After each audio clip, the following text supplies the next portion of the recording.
In this segment, you will learn how to use the Underline and Border tools. We have a spreadsheet that's partially completed, and what I want to do first is I want to use the Underline tools to dress this up a little bit.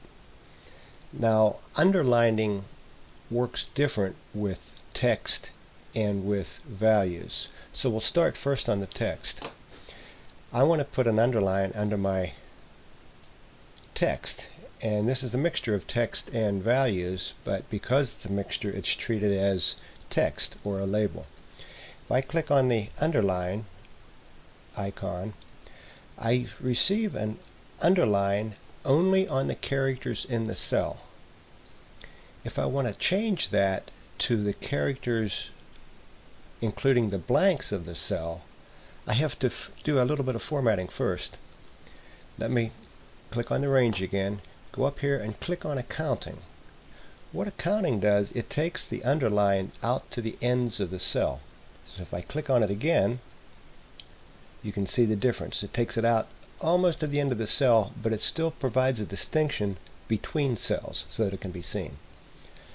On numbers, and here I'll take my final number of the column, and I'll underline it. It does the same thing. But because I want this to be an accounting spreadsheet, I'm going to make all of these potential numbers accounting numbers. And I don't need the extra zeros, so I'll bring it down to there. Because I've done that, now when I go and hit the underline, it goes the whole way out to the end of the cell. Now I can either do the whole range like I did with the quarters up here, or I can just copy the format, and you can see the marching ants are on the cell that I was sitting on, and I'll paint it across the remaining.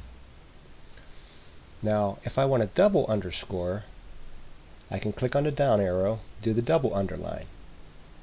Now in this case, I can do the autofill and copy the formula and the format across the bottom. If I only want to do an individual cell, I can just do the double underscore. If I haven't finished my cell yet, for my totals, I can do that, copy the range across, and I've done my single underline and my double underline on an accounting basis. If I want to put dollar signs in, I can do that, get rid of my zeros. And accountants like to put dollar signs at the top and the bottom of columns. Keeps my underscore, both my double and my single underscore. Now to touch briefly on outlining, we have an outline box here, and let's just click on an active cell, make B5 the active cell. I can click on here and get all kind of borders. I can click on the bottom one and get more borders. And I'm sitting here with border styles. You can put an individual border,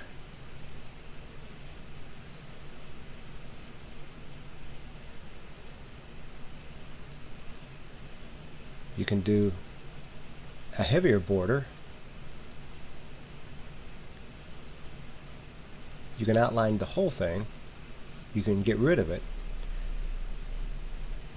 In this case, let's do the whole thing, and you can see what the difference is. It outlines it in a pretty heavy font. Now another way you can get to that is come over to cells, and we're sitting under the Home tab, the cell grouping, and we click on the down arrow format. We come down to format cells, and we get border again.